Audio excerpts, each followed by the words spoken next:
ভাই রে ভাই, জীবনে প্রথম দেখলাম ডিম গাড়িতে মারে। আমাকে সিএনজি চালক সে অনেক সাহসী। কিছু গাড়ি আছে যারা ডিম নিক্ষেপ করেছিল। আমরা সেখান থেকে খুব দ্রুত লোকালয়ে চলে এসেছিলাম এবং সিএনজি চালককে বাহবা দিতে হয়।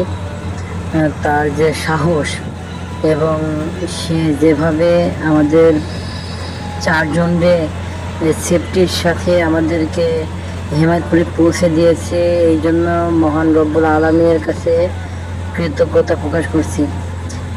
তো আসলে রাস্তা ঘাটে এই যে মাঝে মাঝে ডিম থেরাপি হয় ঔরঙ্গাবাদ থেকে হেমায়তপুরের রাস্তাতে। আমার সৌভাগ্য হয়েছিল বা দুর্ভাগ্য বলতে পারেন যে ডিম নিক্ষেপ আমি নিজ চোখে দেখেছিলাম। তো অবশ্যই প্রশাসনের সুদৃষ্টি কামনা করব, এই রাস্তাতে অবশ্যই আপনারা টহলের ব্যবস্থা করবেন। ধন্যবাদ সবাইকে, ভালো থাকবেন, দোয়া রইল সবার জন্য।